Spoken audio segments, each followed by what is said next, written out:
अस्सलाम वालेकुम, good morning, सुबह बखैर। क्या हाल? हम आज भी नहीं हैं। हमने आपको बताया था वो लाहौर में ज़रा जाती सर्दी और जश्न बहारा के मज़े ले रही हैं। By the way, talking about जश्न बहारा, लाहौर और मुख्तलिफ शहरों में तकारीब का अहतमाम किया जा रहा है। अभी फैसलाबाद से मैं रिपोर्ट देख रहा था हमाद अहमद की ऑन जियो न्यूज़, और टेंट पैकिंग का शानदार मुजाहरा मुकाबले हो रहे हैं। लाहौर में भी डिफरेंट इवेंट्स हैं। वो एक्चुअली क्या क्या इवेंट्स हैं? आवाम की तफरीह के बेशुमार मौक़े हैं जो आने वाले दिनों, आने वाले हफ्तों में आप इंजॉय कर सकते हैं। उस पर हम तफसील से बात करेंगे टुडे इन जियो पाकिस्तान। लेकिन इसके अलावा कल ये हुआ कि ऐसा लग रहा था कि कोयटा को भी यकीन नहीं आया कि वो ये मैच कैसे जीत गए हैं। मतलब काफ़ी दोनों तरफ से सख्त मुकाबला था कि कौन हारता है। लेकिन आप गुफ्तगू सुन लें सरफराज की, इवन नसीम शाह की, सब यही कह रहे थे कि हमें नहीं लग रहा था कि हम ये मैच जीत जाएंगे, लेकिन फिर भी दोनों टीमों में से तो एक ने जीतना था और कोयटा बिलाखिर ये मैच जीत गया। कराची फिर ये मैच हार गया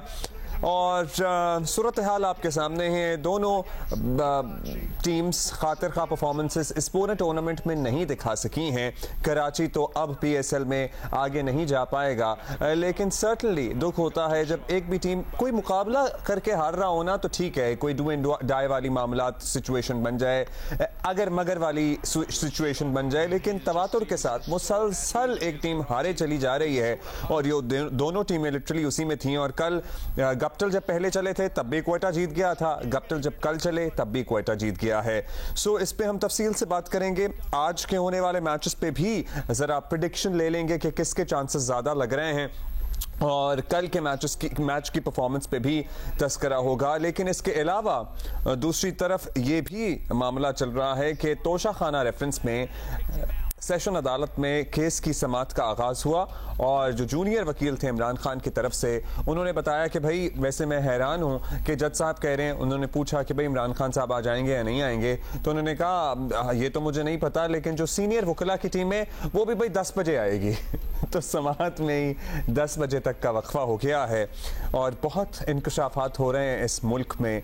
जैसा कि साबिक चीफ जस्टिस साकिब निसार की मुख्तलिफ सहाफ़ियों से गुफ्तगू रिपोर्ट हो रही है। वैसे साकिब निसार साहब, हमने भी आपका नंबर निकाल लिया है, कोशिश हम भी करेंगे आपको 11 बजे के बाद कॉल करने की। Let's see if you pick up or not, क्योंकि सवालात तो हमारे पास भी बहुत सारे हैं। लेकिन जिन लोगों से आपका राब्ता हुआ है, जिन लोगों से आपकी बात हुई है, बड़े हैरान कुन इंकशाफात आ रहे हैं। और एक इंतहाई मौज़ज़ इंस्टीट्यूशन के साबिक चीफ जस्टिस जब ये कह रहे हों रिपोर्टेडली इन गुफ्तगू सहाफ़ियों से बात करते हुए कि मैं भी तो इंसान हूँ, मैं कौन सा फरिश्ता हूँ, मेरे से भी गलत फैसले हुए हैं, तो ज़रा पूरे सिस्टम पे एतमाद मुतज़लज़ल हो जाता है कि क्या मामलात होते रहे होंगे और किस तरह से मुल्क और इसके फैसले हुए हैं। खैर, कमिंग बैक टू तोशा खाना रेफरेंस, हम आपको ये बताना चाहते हैं कि बड़ी कोशिश कर ली, लेकिन इस बार तहरीक इंसाफ की दाल नहीं गली है और इमरान खान की लाहौर हाई कोर्ट से जमानत कबल गिरफ्तारी की ख्वाहिश पूरी हुई ना। इस्लामाबाद सेशन कोर्ट ने तोशा खाना केस में वारंट गिरफ्तारी फिलहाल तो मनसूख किए हैं। इमरान खान के पास आज अदालत में पेश होने के सिवा अपैरेंटली कोई रास्ता बचा नहीं है। लेट्स सी क्या होता है। वीडियो लिंक्स पर अदालत में पेशी के लिए चीफ जस्टिस पाकिस्तान को लिखे गए खतूत का जवाब भी नहीं मिला है। इमरान खान की बदस्तूर कोशिश यही है कि किसी न किसी तरह अदालत में पेशी की नौबत ना आए। और ये भी मामला है इससे पहले कि वज़ीर दाखिला राना सनाउल्लाह कहते हैं कि अगर वो पेश ना हुए तो हुकूमत उन्हें गिरफ्तार करके पेश करा देगी।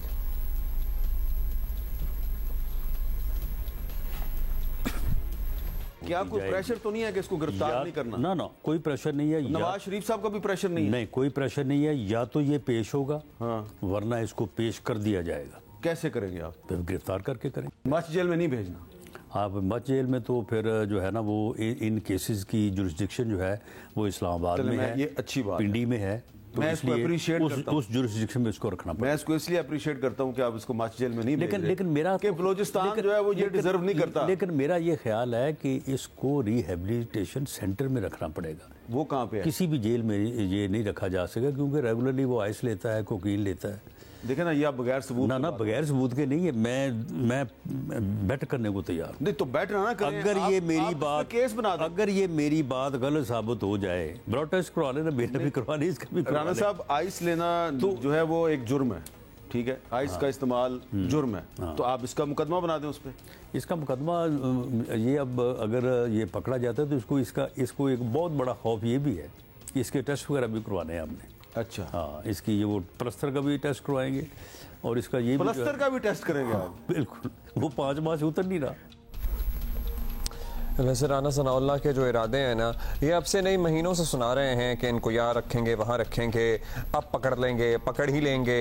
ये मामला भी अब पुराना हो गया है। तो जब गिरफ्तारी कोई होगी पता लगी जाएगा, जब चांद चढ़ेगा तो दुनिया देख लेगी। लेकिन अब ये दावे जो है ना बड़ा रेपिटेटिव हो गए हैं और उस तरह से इनमें बिलीवेबिलिटी जो है ना कम होती जा रही है हर गुजरते दिन के साथ। खैर, तोशाखाना रेफरेंस में सेशन कोर्ट के इमरान खान के नाकाबिल ज़मानत वारंट गिरफ्तारी मनसूखी के लिए PTI ने इस्लामाबाद हाई कोर्ट से रुजू करने का इम्कान जाहिर किया है आज, और लेट्स सी इसमें क्या पेशरफ्त होती है। अरफा फिरोज हमारे साथ मौजूद हैं, हमारे साथी हैं। 10 बजे तक का समात में वक्फा आया है। अरफा, बताइएगा, कार्रवाई का आगाज हुआ तो जूनियर वकील गालिबन इमरान खान साहब की तरफ से पेश हुए, क्या मकालमा हुआ जज साहब से उनका और अभी क्या सूरत हाल है? देखिए, बहुत ही मुख्तसर किस्म की ये समात हुई थी।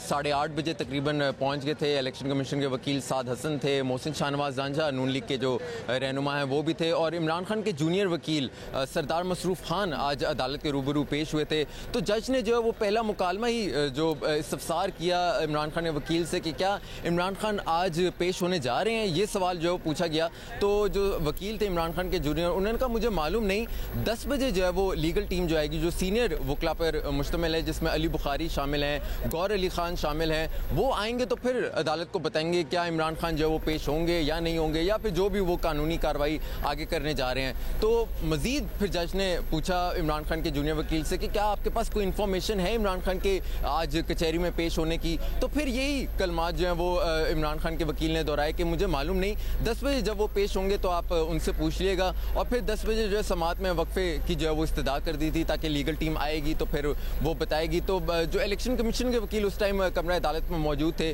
उन्होंने कहा कि वक्त ज़ाया क्यों करते हैं, अगर आना है तो बता दिया करें, नहीं आना तो फिर जो टाइम होता है वो जो है हमारा everybody was there. Mohsin Shahnawaz Jhanjha election commission के वकील, इमरान खान के जज साहब भी थे, समात भी शुरू हो गई।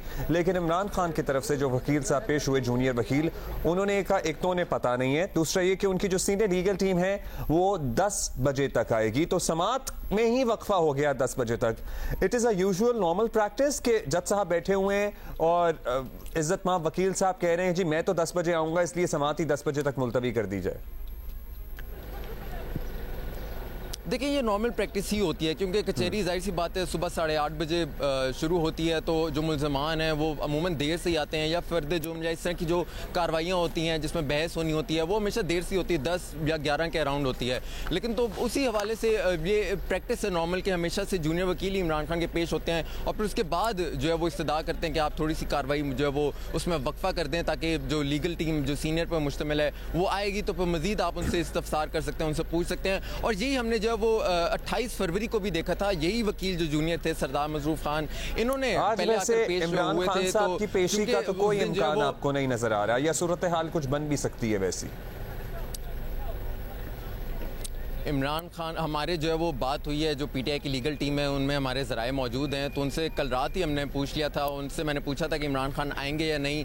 उन्होंने कैटेगोरिकली कहा था इमरान खान कचहरी या इस्लामाबाद की किसी भी अदालत आज नहीं आएंगे, यानी कि इमरान खान के 0% चांसेस है कि वो आज किसी भी अदालत आएंगे। लेकिन एट द सेम टाइम आपको ये बता दूँ कि ये कन्फर्म बात है कि जो इमरान खान की लीगल टीम है वो इस्लामाबाद हाई कोर्ट जाएगी, और फिर वहाँ से जो कल वारंट मनसूखी की जो दरख्वास्त इन्होंने दायर की थी, जो मुस्तरद होगी थी, वो इस्लामाबाद हाई कोर्ट में आज उस पर अपील करेंगे। और मुमकिना तौर पर आपको मैं बता रहा हूँ, चूंकि इस्लामाबाद हाई कोर्ट में इस बारे में अपील करेंगे तो जो कचहरी में जो एडिशनल सेशन जज जफर इकबाल हैं उनकी अदालत में जो वकील हैं इमरान खान के, वो यही कहेंगे कि चूंकि इस्लामाबाद हाई कोर्ट में ये बात चल रही है तो आप मजीद इसमें जो है वक्फा कर दें। तो हमें जो मुमकिना तौर पर जो एक सिचुएशन जो बनती नजर आ रही है वो इसी तरह नजर आ रही है, यानी कि वारंट मनसूखी की दरख्वास्त पर दोबारा से अपील करेंगे जो खारिज हो चुकी है, और यहाँ पर सेशन कोर्ट में दरख्वास्त की जाएगी कि समात में मजीद वक्फा कर दिया जाए।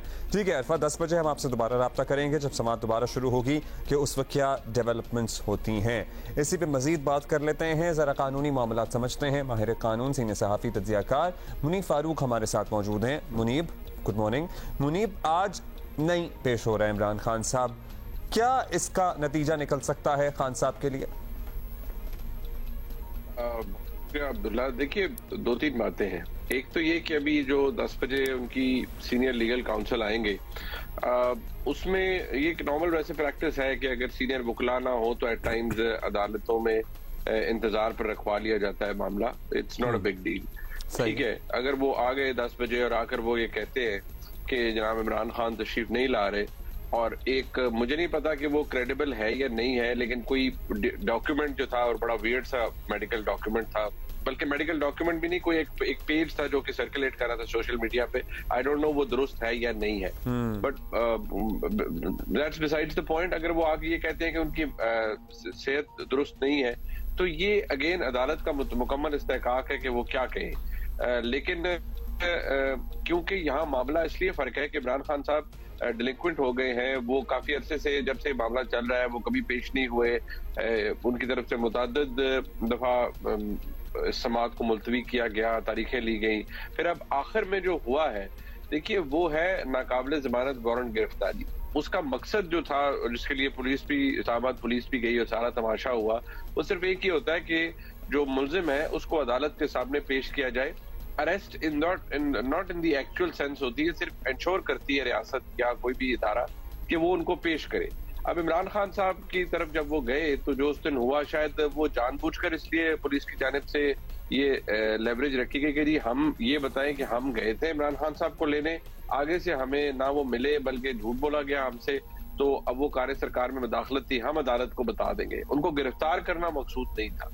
अब जो चीज सामने आई है वो यही है कि अगर आज इमरान खान साहब तशरीफ नहीं लाते तो अदालत को पुलिस बताएगी जी कि हम गए थे, हमें तो धक्के मुक्के पड़े, गालियां पड़ी और इमरान खान साहब मिले भी नहीं। बाद में वो नमदार हुए एक तकरीब के अंदर उसी कंपाउंड से फरमाते हुए, अपने लोगों को कहते हुए कि शायद मुझे गिरफ्तार कर लिया जाए, तो हमने तो कोशिश की थी, वो नहीं आए।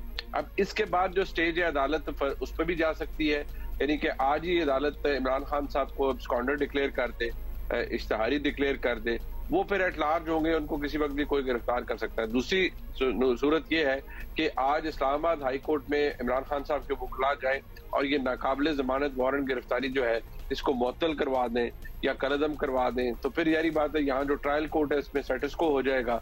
लेकिन अदालत इस्लामाबाद हाई कोर्ट तंबीह कर सकती है इमरान खान साहब को कि हम ये जो आपका वारंट है इसको तो मुअत्तल कर रहे हैं, लेकिन आप फौरी तौर पर पेश हो जाकर। अब जो मेडिकल उनकी रिपोर्ट है, अगर तो वो रिपोर्ट है जो कि सर्कुलेट कर रही है, अगर वो दुरुस्त है, तो अब वो अदालत का इस्तेहकाक है कि वो उसे माने या ना। अच्छा, अब वारंट मनसूखी की दरख्वास्त कल तो मुस्तरद हो गई थी, आज दोबारा नजरसानी की अपील दायर होगी। यूजुअली जब एक दफ़ा दरख्वास्त मुस्तरद हो जाती है तो देयर आर चांसेस कि दोबारा जब वो रिव्यू में जाए, उस पर बहस हो, उनको आपको लगता है कि रिलीफ मिल सकता है इस्लामाबाद हाई कोर्ट की तरफ से? देखिए, इस्लामाबाद हाई कोर्ट की जानिब से तो मैंने भी अर्ज किया कि शायद मिल सकता है कि अगर वो कल उसी अदालत जिसने नाकाबिले जमानत वारंट गिरफ्तारी जारी किया था, उसी में दरख्वास्त की गई कि इनको मुअत्तल किया जाए या इनको मनसूख किया जाए, तो वो दरख्वास्त तो खारिज हो गई। अब आज जो रेलिवेंट फोरम रह जाता है वो इस्लामाबाद हाई कोर्ट रह जाता है। इस्लामाबाद हाई कोर्ट में जाकर अगर इमरान खान साहब के वकला ये कहते हैं कि जी इसको जरा मनसूख करें या मुअत्तल करें, लेकिन वहाँ ये नहीं हो सकता कि वो ये मनसूख भी कराएं और फिर अदालत को कहें जी कि हम पेश भी नहीं होंगे। अदालत उसी सूरत में उनकी ये वारंट जो है इसको मनसूख या मुअत्तल करेगी अगर वो ये अदालत में श्योरिटी देते हैं कि वो पेश हो जाएंगे और कि वो पेश हो जाएंगे और वो पेश होंगे। अब उनकी तरफ से जो उज़र बयान किया गया कि कभी कहीं वीडियो लिंक पे ले लें, कभी कुछ कर लें, देखिए इमरान खान साहब की इस केस में अब फर्द जुर्म आयद होनी है।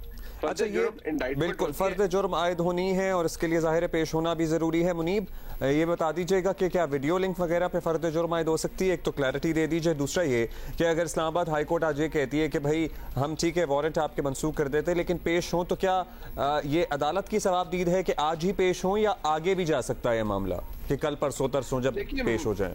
बिल्कुल इन ऑल प्रोबेबिलिटी ये आगे बिल्कुल जा सकता है। देखिए अब्दुल्ला, हमारे मुल्क के अंदर मामलात आपको पता है स्नेल पेस पे भी चलते हैं और बहुत ज्यादा फिर जेट स्पीड पे भी चलना शुरू हो जाते हैं। डिपेंड ये करता है कि आप उन्हें चलाना किस तरह चाह रहे हैं। अगर तो ये मकसूद है कि नहीं, इस मामले को जल्दी अच्छी स्पीड पर चलाया जाए और ये जल्दी इसको तगड़े तरीके से आगे प्रोसीड किया जाए, तो फिर तो आज इमरान खान साहब के वकला इस्लामाबाद हाई कोर्ट जाएंगे। वहां से वो अगर ये मुअत्तल या मनसूख भी करा देते हैं वारंट, तो अदालत ये कह सकती है कि जी नहीं हमने कर दिया है, आप आज अपने क्लाइंट को कहें कि वो पेश हो जाए, या कल अपने क्लाइंट को कहें कि वो एट मैक्स पेश हो जाए, या एक दिन और मजीद ले लें। ये भी हो सकता है कि अदालत उन्हें एंटरटेन ना करे और कहे नहीं, आपको अदालत ने बेशुमार ट्रायल कोर्ट ने मौके दिए, अब आपका फर्द जुर्म आयद होना है, आप जाइए। अगर किसी ने लेवरेज देनी है इमरान खान साहब को या कोई थोड़ी लीनियंसी दिखानी है, तो अदालत ये कह सकती है कि हाँ ठीक है, अभी अगर आप नहीं आ सकते तो फर्द जुर्म तो आप फिर बैठे हैं वीडियो लिंक पर। और हमारे मुल्क में वीडियो लिंक पर समातें हुई हैं सुप्रीम कोर्ट के लेवल पर, आई बिलीव शायद हाई कोर्ट के लेवल पे तो नहीं हुई, सुप्रीम कोर्ट के लिए तो हुई है। तो आप ये करवा दें। फर्द जुर्म आयद हो सकती है वीडियो लिंक पे, उसकी कोई प्रेसिडेंस है मौजूद, या फर्द जुर्म के लिए मौजूद होना जरूरी है? ऑफ द कफ तो शायद मैं इस पर कमेंट नहीं कर पाऊंगा कि उसकी कोई सही नसीब मौजूद है या नहीं, क्योंकि आपको पता है बेशुमार ट्रायल्स चल रहे होते हैं, उसके बारे में नहीं कहा अच्छा, ब्रीफली मुनीब जरा सियासी मामलात पे आ जाते हैं। अदालती कार्रवाई तो जब आगे बढ़ेगी हम सबको पता लग ही जाएगा, we'll talk about it more later. लेकिन इमरान खान साहब की मुमकिन गिरफ्तारी की सूरत में आपको पता है जब भी होता है वो शेर आता है, वो लोग इकट्ठे कर लेते हैं, पहुंचो इमरान खान हमारी रेड लाइन है और आग लगा देंगे और ऐसा एहतजाज होगा कि मुल्क पता नहीं क्या हो जाएगा, ऊपर नीचे अपसाइड डाउन। ये सारी बातें पीटीआई के कारकुनान और लीडर्स भी करते हैं। अगर इमरान खान साहब गिरफ्तार हो गए, जैसे कि अब चांसेस नजर भी आ रहे हैं, इसमें उनकी फर्द जुर्म आयद होनी है, नहीं भी हुए और इस तरह के बयानात आते रहे, व्हाट डज इट रिफ्लेक्ट? किस तरह क्या इससे अखज़ किया जाए इस तरह के बयानात से? जो तो केसेस ऐसे हैं अब्दुल्ला जिनका कोई सर पैर नहीं है, यानी कहीं बगावत का हो गया या दहशतगर्दी एक्ट के तहत हो गया, उनके अंदर तो ठीक है, जाहिर बात है आप एक मुकदमा नहीं बना सकते, या उसके अगर वो FIR हो जाती है उसके अंदर कोई सब्सटेंस शायद नहीं रहेगा। ये इदारों के खिलाफ बयानबाजी है जो कि कानून में तो एक सीरियस चार्ज है, लेकिन चले हमारे मुल्क में कुछ ऐसा प्रेसिडेंट मौजूद नहीं है कि वो बहुत बड़े स्टेज पर आप उसे ट्रायल करवा लें और फिर सजा भी किसी बंदे को दिलवा लें, वो शायद मुमकिन नहीं है।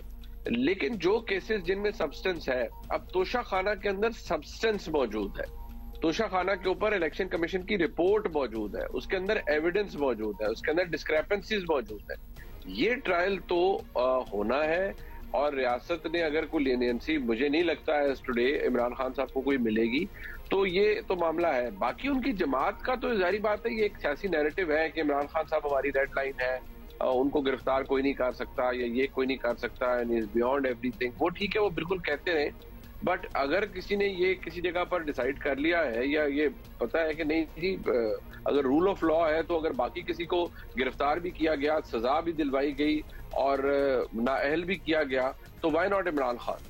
इमरान खान के लिए मुख्तलिफ कानून या मुख्तलिफ परसेप्शन क्यों डेवलप प्रेसिडेंट से हम इसे कंपेयर क्यों करें? अगर कानून ने अपना रास्ता बनाना है तो वो अब्दुल्ला सुल्तान हो, नवाज शरीफ हो, या इमरान खान हो, या मुनीफ फारूक हो, कानून तो सबके लिए बराबर होना चाहिए। मुनीफ, ब्रीफली बस, आपने नहीं साबिक चीफ जस्टिस साहब से रब्ता करने की कोशिश की? सभी कोशिश कर रहे हैं ना आजकल, मैंने कहा शायद आपने भी ट्राई की व्हाट्सएप कॉल का, वैसे तो व्हाट्सएप उनका हैक हो गया था। देखिए, साबिक चीफ जस्टिस साकिब निसार साहब, इंसान अपने जब किसी ओहदे या मनसब पर होता है, वो बहुत से फैसले करता है, बहुत से काम करता है, और फिर जब इक़्तिदार नहीं रहता तो इंसान हाइंडसाइट से देखता है कि मैंने क्या किया क्या ना किया। मैं ये जरूर कहूँगा कि साकिब निसार साहब बुजुर्ग हैं, मोहतरम हैं, उनकी इज्जत तो अपनी जगह, लेकिन उन्होंने अपने काम से बदकिस्मती से अपनी इज्जत नहीं करवाई। जो फैसले उनके दौर में हुए वो बदतरीन फैसले थे। बेशक वो कहें कि मैंने ऐसा लग रहा है कि अब उनका इदराक, अब इसका इदराक शायद उन्हें भी हो रहा है। उन्होंने भी कहा मैं फरिश्ता थोड़ी हूँ, मेरे से गलत फैसले हुए हैं, लेकिन आप उन्हें फोन करने की कोशिश करेंगे? क्योंकि हम भी चाहते हैं ना, बहुत से सवालात आपके भी आई एम श्योर जहन में अटके होंगे, तो 2-3 लोगों से तो उनका राब्ता हुआ है, but I hope you try to get in touch with him later. मैं काफी वोकल रहा हूँ मोअज़्ज़ज़ जज साहिबान की जजमेंट्स के हवाले तो से। शायद वो आपका फोन नहीं उठाएंगे आजकल। हाँ, मेरा फोन वो शायद नहीं उठाएंगे, और ना ही बहुत से मोअज़्ज़ज़ जज साहिबान जो आज बेंच में मौजूद है, अगर कभी रिटायरमेंट के बाद मैं उन तक भी रसाई हासिल करना चाहूंगा तो वो शायद मेरा फोन नहीं उठाएंगे, क्योंकि मैं तो कोई इक़्तिदार में हो या ना हो, तो मैं तो जजमेंट्स के ऊपर या कॉन्डक्ट के ऊपर टू दी एक्सटेंट मैं तो जरूर बात करता हूँ। चलें, thank you Munib, have a good day. अभी हम अगर कोई बड़ी पेशरफ्त हुई इसमें कानूनी मामलात में तो आपको दोबारा सहमत देंगे। अच्छा जी, हम coming back to PSL, Karachi kings के फैंस के लिए बुरी खबर है, और PSL season 8 HBL PSL season 8 में फाइनली कराची बाहर हो गई है। HBL PSL सीजन 8 टूर्नामेंट में इस वक्त पॉइंट्स टेबल पर लाहौर कलंदर 7 मैचों में फतूहात हासिल करने के साथ 12 पॉइंट्स लेकर है पहले नंबर पर बराजमान। दूसरे नंबर पर है इस्लामाबाद यूनाइटेड 7 मैचों में 5 फतूहात के बाद 10 पॉइंट्स के साथ हैं ये इस पोजीशन पर मौजूद। तीसरे नंबर पर है मुल्तान सुल्तान 7 मैचों में 4 फतूहात के साथ 8 पॉइंट्स हैं इनके, और ये तीसरे नंबर पर यूं मौजूद हैं। तो टेबल नहीं है हमारे पास। अच्छा जी, चौथे नंबर पर पेशावर ज़ल्मी की टीम है जिसने 6 मैचों में 3 फतूहात के साथ 6 पॉइंट्स ही हासिल कर रखे हैं, और 5वें नंबर पर है, लास्ट नंबर पर है ऑलमोस्ट, यानी कि क्वेटा ग्लैडिएटर्स। और बेसिकली कराची तो बाहर ही हो गई है ना, तो इसलिए हम उसको अब नहीं काउंट कर रहे हैं। सो ये है हमारे पास पॉइंट्स टेबल की सूरत हाल। आज के होने वाले मैच पे भी हम ज़रा डिस्कशन कर लेंगे जब हमें टाइम मिलेगा। अभी आगे चलकर 2 मैचेस बाय द वे आज खेले जाएंगे। लाहौर का भी मैच है और पेशावर का भी मैच है। आई गेस लाहौर और पेशावर का मैच है, और इस्लामाबाद का किसके साथ, मुल्तान के साथ मैच है।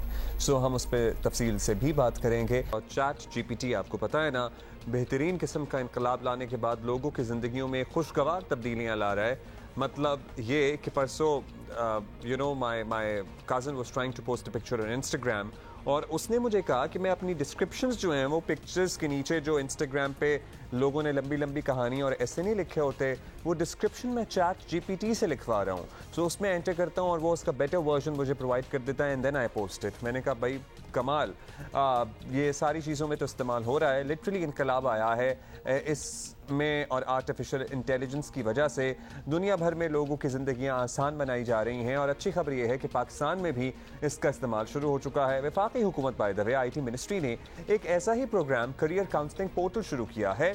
वैसे ये पहले से मौजूद था, लेकिन अब IT ministry has taken it up, और अब ये फ्री, चूँकि गवर्नमेंट की तरफ से सहूलत फराहम की जा रही है तो उनकी तरफ से फ्री स्टूडेंट्स के लिए सहूलत मैसर होगी। एक बड़ा इंटरेस्टिंग कॉन्सेप्ट है, और इस कॉन्सेप्ट के पीछे काम करने वाली टीम की एक मेंबर रमशा खुरम हमारे साथ मौजूद हैं। उनसे ज़रा मालूम करते हैं कि ChatGPT तो हम आजकल सुन रहे हैं, लेकिन ये एक्चुअली करियर काउंसलिंग प्लेटफॉर्म गुज़श्ता 5 साल से लोगों की ज़िंदगियां बदल रहा है या उन्हें मशवरे दे रहा है, मुफीद और मुफ्त, नॉट सो। उससे मतलब IT मिनिस्ट्री के चेकअप करने से पहले तो मुफ्त मशवरा नहीं था, लेकिन मशवरा ज़रूर था।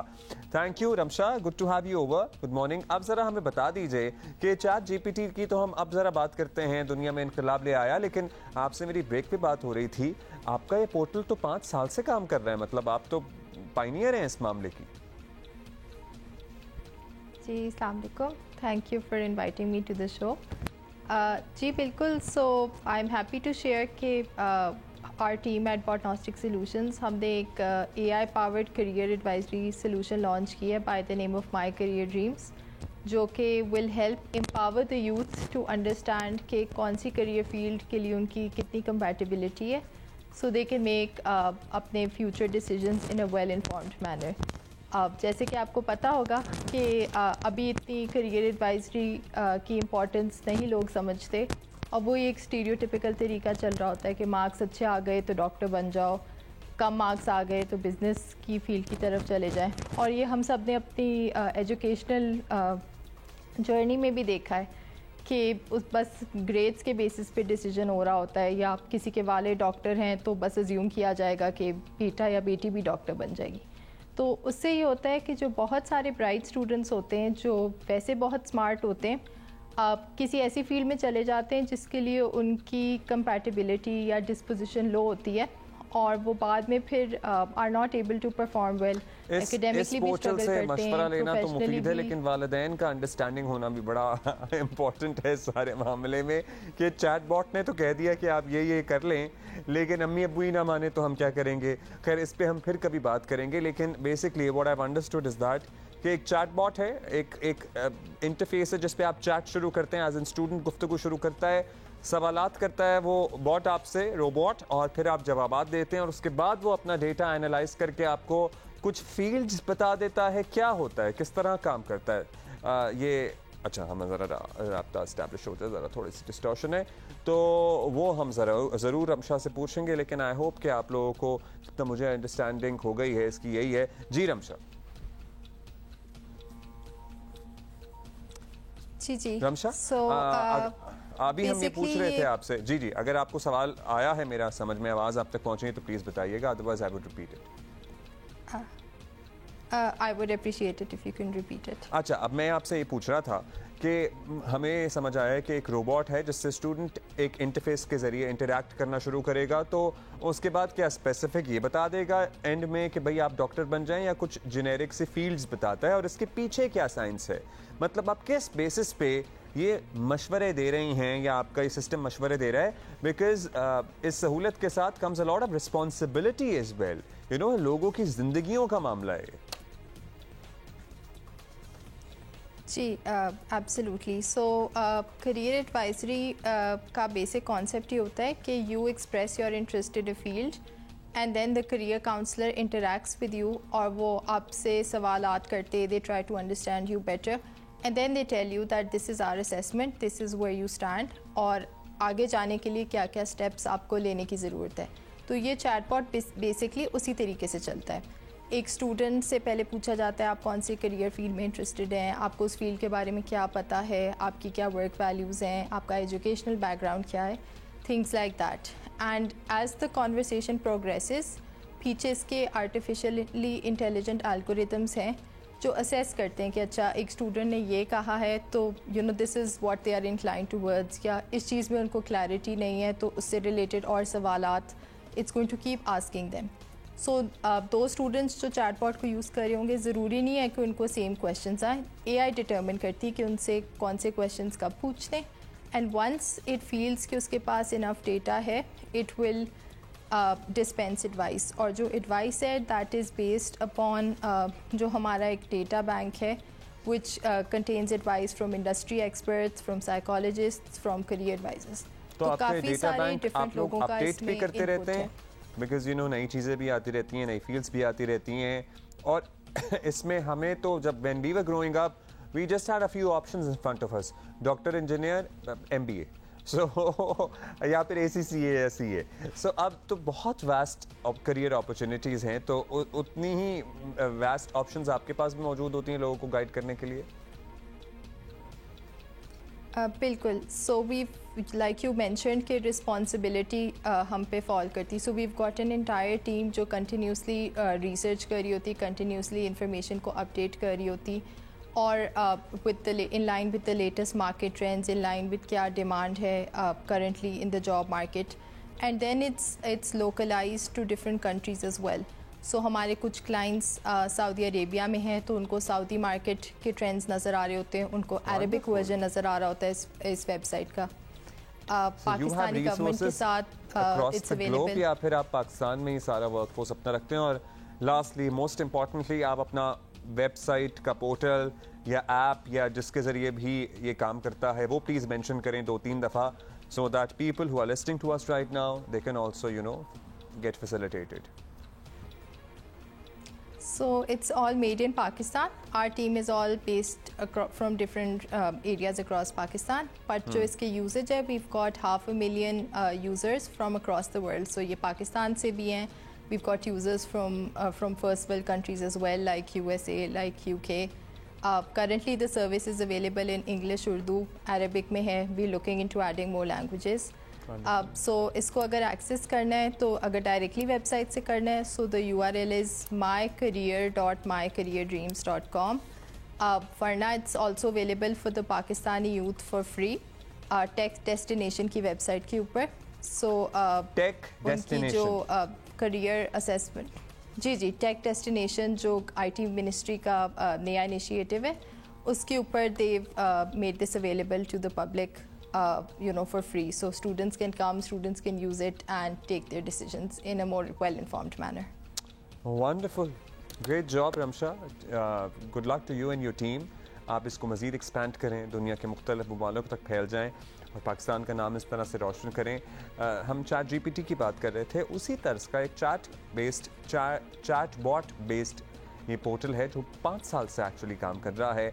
Made in Pakistan, very proudly saying कि ये सर्विस है जो दुनिया के मुख्तलिफ ममालिक में लोगों को फ़ायदा पहुँचा रही है और उनके रिस्पेक्टिव ममालिक के माहौल और वहाँ मौजूद करियर अपॉर्चुनिटीज़ के हिसाब से उन्हें मशवरे देती है। So in case you confused in life, हर बच्चा at a growing up age होता है कन्फ्यूज बच्चा बच्ची कि भाई क्या करना है ज़िंदगी में। रिश्तेदार कुछ और कह रहे होते हैं, अम्मी अब्बू कुछ और चाह रहे होते हैं, दोस्तों के अपने ही प्लान होते हैं। तो ये पोर्टल आपको सहूलत फराहम कर सकता है। आप टेक डेस्टिनेशन जो कि आईटी मिनिस्ट्री के तहत शुरू होने वाला प्लेटफॉर्म है, वहाँ पर ये सहूलत हासिल कर सकते हैं। Otherwise if you want to pay तो आप mycareer.mycareerdreams.com पे जाके ये सहूलत हासिल कर सकते हैं। साबिक चीफ जस्टिस साहब निसार के हालिया बयानात, जुल्फ़िकार अली भुट्टो की फांसी, जनरल मुशर्रफ का पीसीओ या जस्टिस मुनीर का नज़रिया ज़रूरत।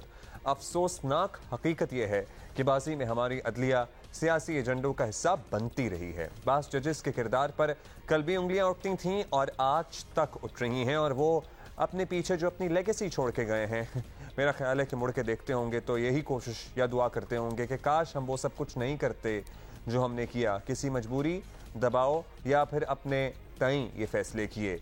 वज़ीर दाखिला राना सनाउल्लाह ने तो कल सबको हैरान कर डाला। कैसे, आप खुद ही सुन लें।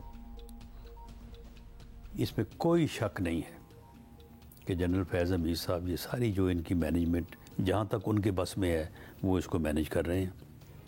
साकिब निसार साहब जो है वो दौड़े फिर रहे हैं इनके लिए और इनको जुडिशल साइड से ये हमारी असेसमेंट है, हमारा अंदाज़ा है कि जो इनको सहूलतकारी हो भी रही है तो उसमें उन दोनों का जो है वो बड़ा अमल दखल है। जिन लोगों को जनरल फैज़ ने बतौर डीजीसी और डीजीआईएसआई हाई कोर्ट और सुप्रीम कोर्ट का जज बनवाया, आपके ख्याल में वो अभी भी उनकी फ़ोन कॉल पे या उनके पैगाम पे काम करते हैं? जी, उनके साथ उनके बड़े गहरे ताल्लुकात हैं। अच्छा, उन गहरे ताल्लुकात का कोई सबूत है? एक साहब का मामला था, तो हालांकि मेरे साथ तो उनको बात या मैसेज करना नहीं ना चाहिए था जो उन्होंने मेरे साथ सलूक किया था, लेकिन वो मरे जा रहे थे उनके लिए। जनरल फैज़ किसी को जज लगवाने के लिए मरे जा रहे थे और आपसे भी बात की, हमारे साथ भी रब्ता किया। तो आपने उनको ओब्लाइज कर दिया? नहीं ओब्लाइज नहीं किया। वो मामला ये है कि आपको पता है कि पार्लिमानी कमेटी ऑन जजेस अपॉइंटमेंट जो है उसके एक जो इख्तियारात हैं उनकी एक लिमिट है, लेकिन ये फैक्ट जो है ये मेरे इल्म में लेकिन उन्होंने जिन साहब की आपको सिफारिश की थी वो जज तो बन गए। ये जी बिल्कुल बन गए। यानी ये फैक्ट जो है ये मेरे इल्म में है कि उनका कहाँ पे तल्लक है। अब अगर वहाँ से कोई बात होती है तो फिर मैं तो समझूंगा ना कि जनाब ये पीछे फलां साहब हो सकते हैं। ये हमारे सिस्टम की हकीकतें हैं। यहाँ पे राना साहब का कहकहा ना सुन के मुझे रोने का दिल चाह रहा था कि this is the reality of the system is कि जज लगवाना है तो इधर उधर फ़ोन घुमाओ, जज लगवाने के लिए दबाओ। कौन सा मैरिट, कौन सा निज़ाम जिसके तहत एक्चुअली मैरिट बेस्ड तकर्रियाँ या तैनातियाँ होती हों। और सर्टनली जब आप किसी से सिफारिश करवाते हैं और फिर आपका काम हो भी जाता है तो फिर वो इंसान जब आपको कोई काम कहे आप कैसे ना कर सकते हैं, आपको ओब्लाइज करना पड़ता है। और यहाँ पर जनरल रिटायर्ड फैज़ हमीद का तस्करा बार बार कर रहे हैं राना साहब के, अभी भी वो इतने मुतहर्रिक हैं, किस तरह से चीज़ें मैनेज कर रहे हैं और जो उन्होंने ड्यूरिंग द सर्विस किया वो बातें भी किसी से ढकी छुपी हैं नहीं। तो अगर कुछ करना चाहते हैं तो फिर वहाँ से शुरू करें ना कि ड्यूरिंग द सर्विस किस तरह से वो अपने ओथ की खिलाफ वर्जी करते रहे या अपने जॉब डिस्क्रिप्शन से इधर उधर होते रहे, तो वहाँ से कार्रवाई का आगाज़ करना चाहिए। लेकिन वहाँ पे कार्रवाई करने को सोचते हो आप लोगों के पर जलते हैं। इसमें हम एक राय लेंगे। शाखावर साहब हमें अगले घंटे में ज्वाइन करेंगे। कानून शाखावर एडवोकेट हमारे साथ मौजूद हैं, साबिक चीफ जस्टिस के इंकशाफात और इससे जुड़े मामलात। अच्छा शाह साहब, पहले तो एक चीज़ थोड़ी क्लैरिफिकेशन हम चाहते हैं। साबिक चीफ जस्टिस साकिब निसार का कहना है कि उन्होंने इमरान खान को सादिक व अमीन डिक्लेयर किया था, लेकिन तमाम मामलात पर मुकम्मल सादिक व अमीन करार नहीं दिया था। तो क्या ये टर्म जो है सादिक व अमीन, ये जुज़वी या नामुकम्मल हो सकती है कि हाँ इस मामले में सादिक व अमीन, कोई ना कोई हर मामले में सादिक व अमीन होगा लेकिन और मामलात भी होंगे? जी, ये बड़ा एक टेक्निकल क्वेश्चन है। बेसिकली जब साकिब निसार साहब ने जिस केस का हवाला दिया वो हनीफ अब्बासी केस था, जिसका 2018 में फैसला हुआ था। उसके मुताबिक ये था कि जो हनीफ अब्बासी हैं, पाकिस्तान मुस्लिम लीग के MNA भी रहे हैं, उन्होंने इमरान खान साहब और जहांगीर तरीन जो थे उनके जो नॉमिनेशन पेपर्स थे उसमें उन्होंने जो जायदादों की तफसील दी हुई थी और एसेट्स अपने जो डिक्लेयर किए थे, तो उसके बारे में उन्होंने क्वेश्चन उठाया था कि उन्होंने शायद उसमें सही हकायक सामने नहीं रखे और कुछ चीज़ें छुपाई हैं। ख़ास तौर पे जो इमरान खान साहब वाली जो रिहाइश गाह है बनी गाला की, उसकी ख़रीदारी और उससे उसकी जो मनी ट्रेल है कि वो कहाँ से पैसे आए थे, उसको उन्होंने ऑब्जेक्शन जो है वो किया हुआ था। और उसमें उन्होंने ये कहा था कि चूँकि वो मनी ट्रेल नहीं ला सके उसकी और उसकी जस्टिफाई नहीं कर पाए, तो इसलिए अदालत उनको डिक्लेयर करे कि वो सादिक और अमीन नहीं रहे। तो इसी तरह हनीफ अब्बासी साहब के भी कुछ असासाजात के बारे में था, तो जिसमें सुप्रीम कोर्ट की एक बड़ी लंबी जो है वो कार्रवाई हुई, एडजुडिकेशंस हुई। फाइनली जो साकिब निसार साहब की सरबराही में जो बेंच था, उन्होंने ये होल्ड किया कि जो इनके बनी गाला के जो उनकी रिहाइश है उसके बारे में जो पटिशन फाइल की गई थी कि उन्होंने उसका मनी ट्रेल नहीं दिया और उसमें हकायक छुपाए हैं, तो उन्होंने होल्ड किया कि ऐसा नहीं है, वो सारे जो है वो सबूत और वो मनी ट्रेल ले आए हैं, लिहाजा उनको ये डिक्लेयर नहीं किया जा सकता कि वो सादिक और अमीन नहीं रहे। गालबन इसी तनाज़र में उन्होंने ये बयान साबिक चीफ जस्टिस साकिब निसार साहब ने दिया। लेकिन उसके साथ साथ उन्होंने जो हनीफ अब्बासी साहब की जो पटिशन थी जहांगीर तरीन साहब के हवाले से, वो एक्सेप्ट कर ली थी। उन्होंने फिर ये साबित की, उन्होंने होल्ड किया था कि वो अपने जो है वो जवाब पेश नहीं कर सके, तो लिहाजा वो आर्टिकल 62(1)(f) के तहत जो है उनको डिक्लेयर किया जाता है कि वो सादिक और अमीन नहीं है। तो मेरा ख्याल है इसी तनाज़र में उनका इंटरव्यू था और उस पर आजकल जो है वो बातचीत जी, वो तो नाअहल हो गए थे। यानी कि अब ये हम अखज़ कर लें या ये हम अंडरस्टैंड करने की कोशिश कर लें कि सादिक और अमीन जो टर्म है जनरलाइज नहीं हो सकती। ये किसी ना किसी मामले में कोई एक मामला तो हो ना ज़िंदगी में जिसमें हर शख्स सादिक व अमीन होगा, तो वो इस मामले में उन्हें सादिक व अमीन डिक्लेयर किया था। लेकिन you know how PTI brands things up, so उन्होंने इसमें सादिक व अमीन का चर्चा या इसका जो ढंढोरा है वो कहाँ कहाँ नहीं पीटा। अब ये बताइएगा शाह साहब कि अब इस बयान को देखें या दीगर चीज़ें, तो काफ़ी वाज़ेह है कि इस्टेब्लिशमेंट की तरह माजी में अदलिया का भी एक सियासी किरदार रहा है।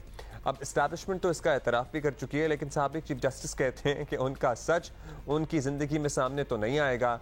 अब शायद उनके जाने के बाद क्या हो क्या ना हो, कोई किताब वगैरह का भी जिक्र किया जा रहा था। तो ये निज़ाम इंसाफ हमारा और अदलिया ये मुतनाज़ ही रहेगा। अब ऐसा ना होना मुल्क के निज़ाम के फैब्रिक के लिए कितना नुकसानदेह हो सकता है? देखिए, इसमें तो कोई शक नहीं है कि जो जिस तरह की एस्टेब्लिशमेंट या इवन जो आर्म्ड फोर्सेस है, फ़ौज जो है वो मुल्क में जो है मार्शल लॉ लगाती रही और पाकिस्तान की जितनी उम्र है उसका एक तवील अरसा जो है वो मार्शल लॉ और डिक्टेटरशिप के तहत ही रहा। इसमें तो कोई शक नहीं है और इसमें तो मुख्तलिफ जनरल्स जो हैं वो भी एतराफ़ करते रहे। इसी तरह अगर हम अपनी जुडिशल हिस्ट्री को देखें तो मौलवी तमीज़ुद्दीन केस, डोसोस केस से लेकर जो ज़फ़र अली शाह केस जो था, जो जनरल मुशर्रफ के जो इंटरवेंशन थी उस वक्त तक जो था, उसमें तो यकीनन नज़रिया ज़रूरत जो है उसको तो तसलसल से जो है उसको कंटिन्यू किया जाता रहा और जो डिक्टेटोरियल रजीम्स थी, मार्शल लॉज को जस्टिफाई किया जाता रहा। तो यकीनन ये एक हिस्ट्री है जो कि अच्छे अल्फाज में याद नहीं की जाती हमारी आला अदलिया के बारे में। लेकिन आप हर केस के बारे में अगर आप देखें तो प्रॉब्लम यहाँ पे ये है कि जो भी पॉलिटिकल नोयत के केसेस होंगे उसमें जब आला अदलिया इंटरवीन करती है तो वो जिस पॉलिटिकल फैक्शन के हक में होते हैं वो तो उसकी बड़ी तारीफ करते हैं, वो तो बड़े शादियाने बजाते हैं, लेकिन जो उसका दूसरा फरीक होता है वो भी पॉलिटिकल फरीक होता है, वो फिर उनको हरफ तनकीद का निशाना बनाता है। और बहुत सारी जजमेंट्स हमारी जुडिशल हिस्ट्री में ऐसी हैं जो कि जजमेंट्स तो थी, उन पर अमल दरामद भी हो गया। जैसे जुल्फ़िकार अली भुट्टो के मर्डर का केस था, उनको डेथ सेंटेंस हुई, एग्जीक्यूट भी हुई। आज तक किसी ने भी इवन जुडिशरी भी उसको as a precedent case law जो है उसको नहीं मानती, और कौम ने कभी भी उसको जो है वो नहीं माना उस केस को। इसी तरह बहुत सारे ऐसे मुतनाज़ा केसेस हैं कि जिसको तारीख जो है वो तयन करती है कि वो केसेस ठीक थे या गलत थे। तो ये एक बड़ी लंबी बहस हो जाएगी, लेकिन ये ज़रूर है कि जितने भी पॉलिटिकल जो है रिलेटेड केसेस होते हैं जो कि आला अदलिया उसका फैसला करती है, तो उसके फॉर एंड अगेंस्ट जो है वो राय आती है। और बहुत सारे केसेस तो ऐसे हैं जिसको कभी भी दिल से जो है लोगों ने भी तस्लीम नहीं किया और तारीख भी उसको तस्लीम नहीं करती। तारीख बहुत सारे मामलात को खुद सेटल कर देती है। इस वक्त आपको पता ही है शाह साहब, ऑडियो लीक्स हैं, रेफरेंसेस हैं, बड़े बड़े सख्त बराह रास्त इल्ज़ामात हैं। अब यहाँ अदलिया न्यूट्रल रहकर आगे चल सकती है या इन मामलात पे तफ्तीश कर लेनी चाहिए ताकि कुछ भरोसा आ जाए निज़ाम पे लोगों का? देखिए, बात यह है कि जो हमारी आला अदलिया है, हाई कोर्ट है, सुप्रीम कोर्ट है, उनको जो जजेस हैं उनकी जो मुआवजा हो सकता है वो तो सिर्फ जो है वो सुप्रीम जुडिशल काउंसिल कर सकती है, जो कि आइन में जो है वो दर्ज है, उसके तरीक़ाकार है।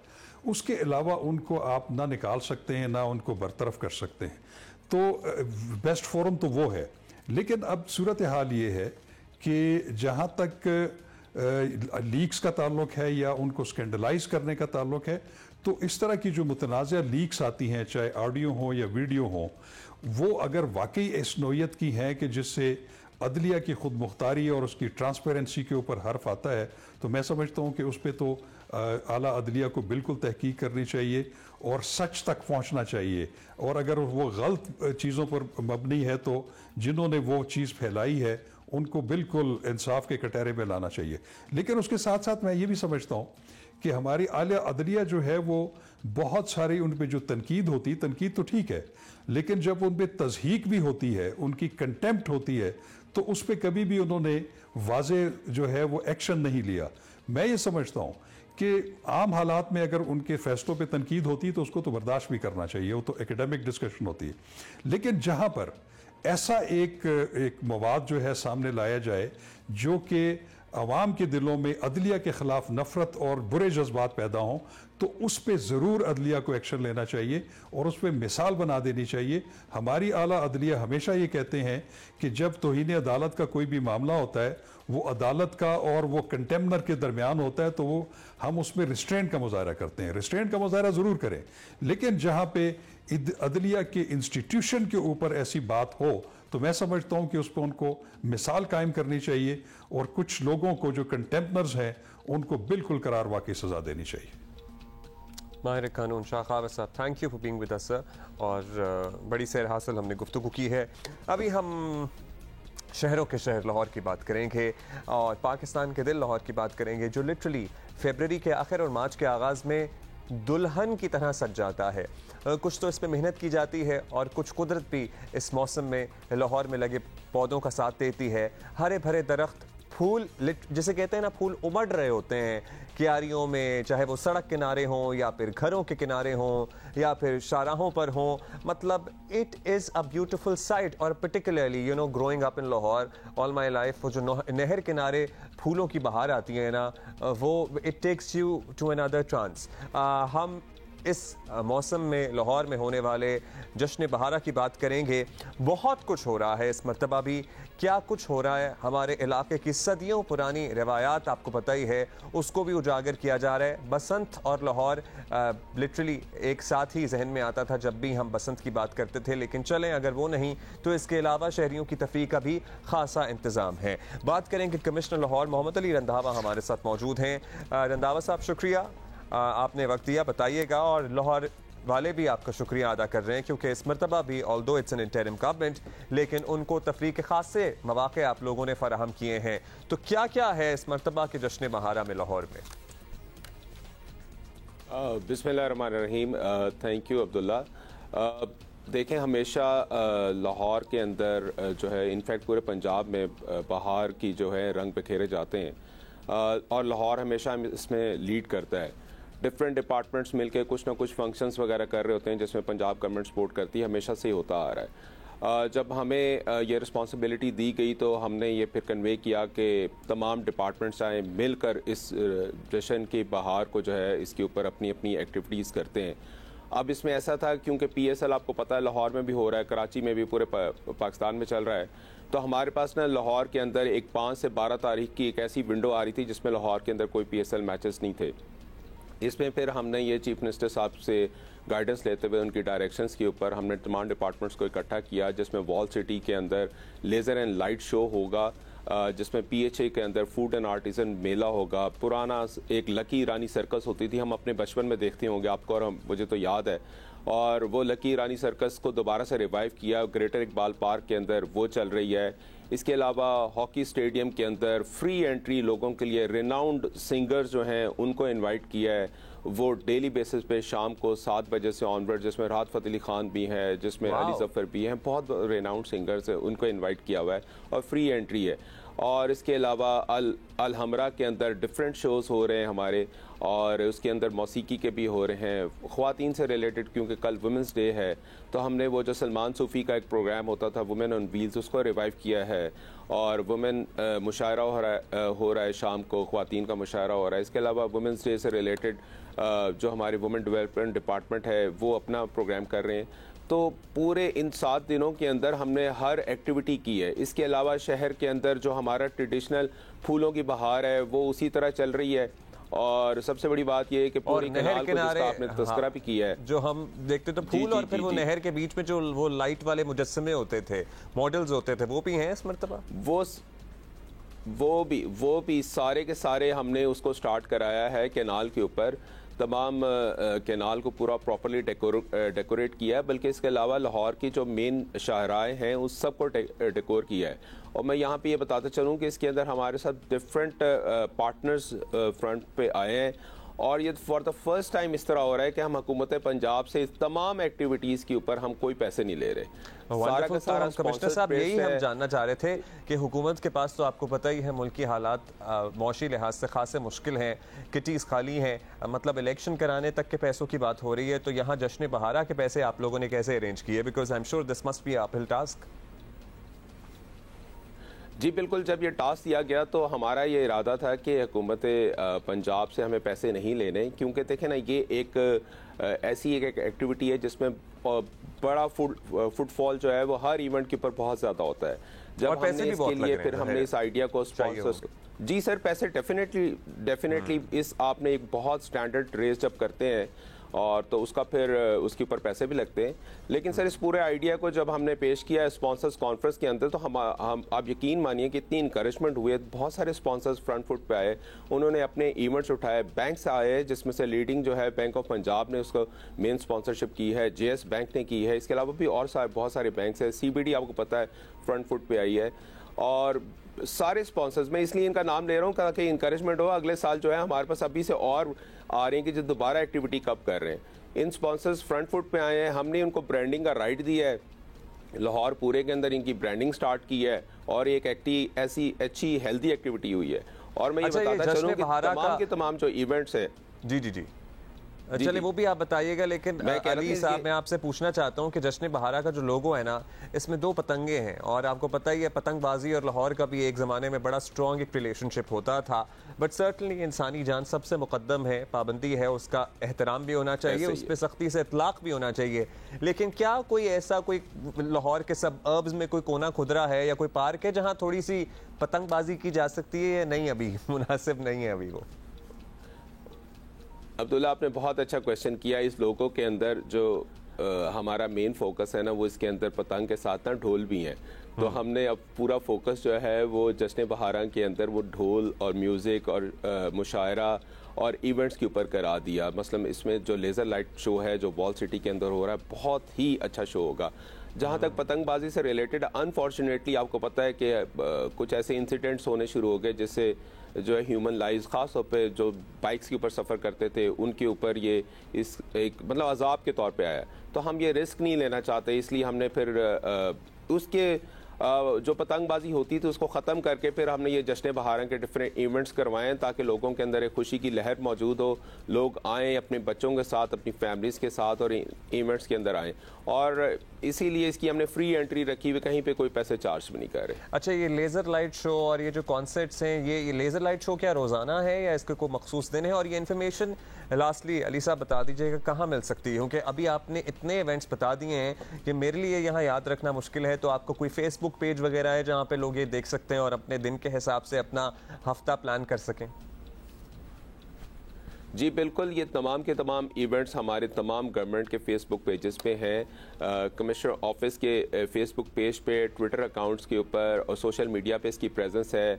हमने अखबारात के अंदर इसके एड्स दिए हैं और इसके अलावा हमारे तमाम गवर्नमेंट के जो इदारे, ख़ास तौर पर जो हमारा इंफॉर्मेशन डिपार्टमेंट है जो इसकी पूरी एडवर्टीजमेंट कर रहा है, वो इसको लीड कर रहा है। इसमें मैं आपको ये बताता चलूँ, लेज़र एंड लाइट शो जो है वो 9 मार्च से वॉल सिटी के अंदर हजूरी पार्क में होगा और हमारे हॉकी स्टेडियम के अंदर डेली बेसिस पे बड़े अच्छे कॉन्सर्ट्स हो रहे हैं। अच्छा, मैं यहाँ पे बताना, आपने जैसे कहा इतने सारे इवेंट्स हैं, मैं खुद भी इसके अंदर से एक स्किप हो गया कि हमारे इसके अंदर औकाफ डिपार्टमेंट भी बड़ा फ्रंट फुट पे आया है और तमाम दरबारों के अंदर एक महफिल समा भी इसके ऊपर रखी है। सो हर टेस्ट के लोगों के लिए, हर किस्म के लोगों के लिए, जिस फंक्शन में जाना चाहता जाए। फॉर द फर्स्ट टाइम इस तरह हुआ है कि हमने जो जिलानी पार्क पे फूड मेला किया है, इसमें लाहौर के पुराने ट्रेडिशनल जो खाबे जिसको कहते हैं, उन सब ब्रांड्स को इकट्ठा करके जिलानी पार्क में लगाया है। तो इट्स ओपन फॉर एवरीवन, जो भी है जिसका खाने का दिल करता है, जी जिसका खाने का दिल करता है वो वहाँ पे आए। जिसने लकी रानी सर्कस देखनी है वो ग्रेटर इकबाल पार्क में जाए, जिसने लेज़र लाइट शो देखना है वो वॉल सिटी में जाए, मुशायरा सुनना है, मौसीकी, हल्की मौसीकी सुननी है अलहमरा जाए, और ग्रैंड कॉन्सर्ट्स देखने हैं तो हॉकी स्टेडियम में जाए।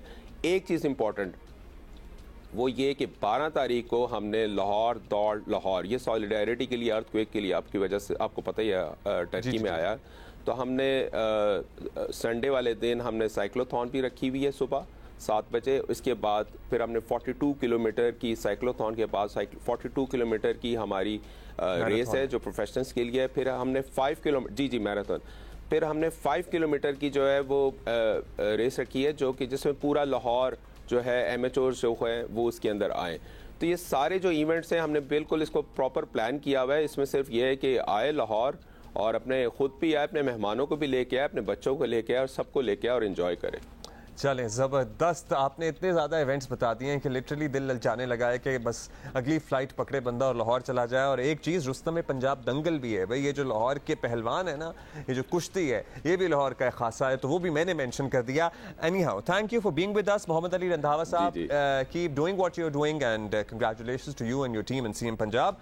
अभी हम आगे बढ़ेंगे और बाय द वे इसकी इन्फॉर्मेशन मुझे पता है बहुत ज़्यादा है, ओवरफ्लो ऑफ इन्फॉर्मेशन था, आपसे गड़बड़ हो जाएगी, इसलिए आप इनके गवर्नमेंट ऑफ पंजाब के पेजेस पे आप इंफॉर्मेशन देख सकते हैं। भाई कल क्वेटा कराची का मैच हुआ, कराची हार गया out of the PSL, as in further नहीं क्वालिफाई कर पाएगा अगले सेमीज तक। क्वेटा जीत गया, उनके चांसेस हैं नहीं हैं। आज 2 इंपॉर्टेंट मैचेस हैं, पेशावर इन लाहौर, इस्लामाबाद इन मुल्तान।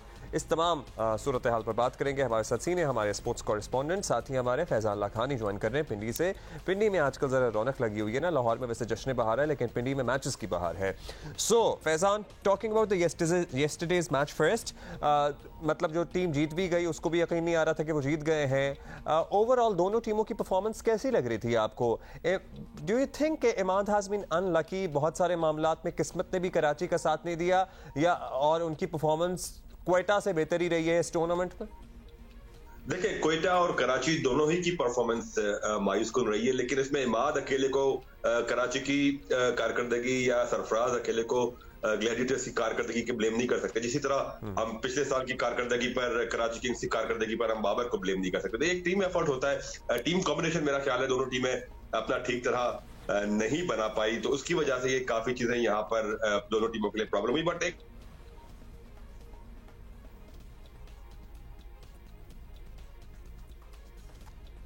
हमारा आवाज़ नहीं आ रही फैजान आपकी। We'll try to connect with you again. एकदम से एक बात जो आप करने वाले थे वो ज़रा रह गई है, so we'll try to figure out कि वो कौन सी एक बात है जो आप हमसे शेयर करना चाहते हैं। अच्छा जी फैजान, कंटिन्यू करें। हाँ, उठा लिया कॉल, उठा लो। अच्छा, वो मेरा ख्याल है कि जुब हो रही है तो हम आपको वैसे बता देते हैं ब्रीफ कर। अच्छा, हो गई हमारा कॉल उठा लिया फैज़ान ने। फैज़ान, आपकी बेल जो है ना वो हमें यहाँ तक आ रही थी। अब बताएं, एक बात जो आप कहना चाह रहे थे वो कौन सी थी?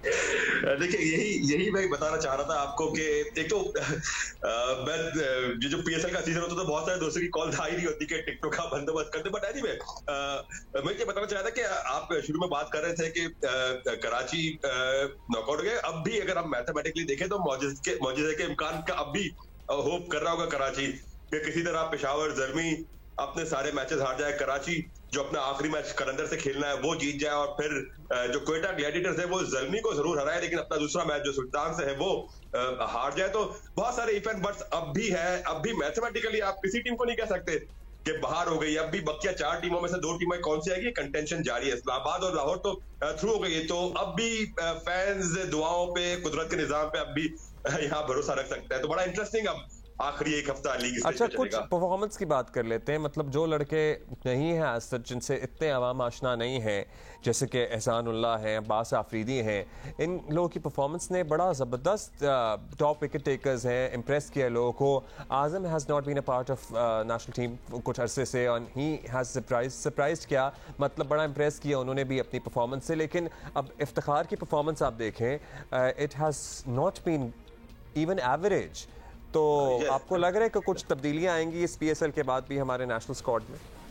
देखिए, आप और प्लेयर की आप बात नहीं कर पाए। उसामा मीर बड़ी अच्छी परफॉर्मेंस, इसलिए तो आपको बुलाया है कि आप करें ना। बात सारी मैंने थोड़ी करनी है। ताहिर बेग जो लाहौर कलंदर्स की पीडीपी की फाइट है वो बड़ा अच्छा खेलते नजर आ रहे हैं। तो नया टैलेंट बड़ा जबरदस्त इस बार पीएसएल में नजर आया। एक अच्छी बात यह है, एक्साइटिंग बात यह है कि बैटिंग का भी हमें टैलेंट नजर आया। खासतौर पर अगर हम टैलेंट की और बात करते हैं, कल इमरान खान जो कोयटा से खेले वो भी बड़े जबरदस्त अच्छी बॉलिंग की उन्होंने। तो टैलेंट तो नया आ रहा है। और आपने इफ्तिखार की बात की, बड़ी मायूस कुन कारकर्दगी इफ्तिखार की रही। लेकिन हालांकि जिस तरह एग्जीबिशन मैच में वहाब रियाज के साथ जो इफ्तिखार ने किया था, उसके बाद लोगों को उम्मीद थी कि इफ्तिखार पे काफी डिपेंड करेगी कोयटा की टीम। लेकिन और अब यहाँ पे एक और चीज के सरफराज को बड़ा ब्लेम किया जाता है कि सरफराज परफॉर्म नहीं कर रहे। चले माना सरफराज तो T20 के खिलाड़ी ही नहीं है, इफ्तिखार तो T20 के खिलाड़ी है। वो तो इनिंग्स को एक्सेलरेट कर सकते थे, वो तो बड़े शॉट्स मार सकते हैं, बट वो भी नहीं कर पाए। तो क्वेश्चन मार्क तो रहेगा इफ्तिखार की फॉर्म पर भी, इनकी कारकर्दगी पर। जिस तरह अब आजम खान परफॉर्म करते आ रहे हैं और उन्होंने अपने आप को मनवा लिया है, तो आगे इस बात का इम्कान जाहिर किया जा सकता है कि आजम खान एक मजबूत उम्मीदवार बन जाए इफ्तिखार को रिप्लेस करने के लिए। अच्छा, आज के मैच में पेशावर वर्सेस लाहौर कौन फेवरेट है? बस फेवरेट बताएं, टाइम हमारे पास कम है। हाँ, हमारी भी फेवरेट है। इस्लामाबाद और मुल्तान में आपको किसके ज्यादा चांसेस लग रहे हैं? इस्लामाबाद के ज्यादा चांसेस लग रहे हैं मुझे। चले, वंडरफुल। फैजान, हम कल आपको आपकी दी हुई प्रेडिक्शन पे जरा दोबारा आपको बुलाएंगे और फिर हम कल डिस्कशन को कंटिन्यू करेंगे। Thank you. That is it for today. और लाहौर में बहुत कुछ है आपके करने के लिए। सो जश्न बहारा की मल्टीपल फेस्टिविटीज़ हैं, you can go and enjoy. बाकी खबरें और दीगर मामला दुनिया के चलते ही रहते हैं, and most importantly that is for free. और आज 2 इंपॉर्टेंट मैचेस हैं PSL, Islamabad versus Multan, Peshawar versus Lahore. We are looking forward to both of them. We can see you tomorrow with Huma.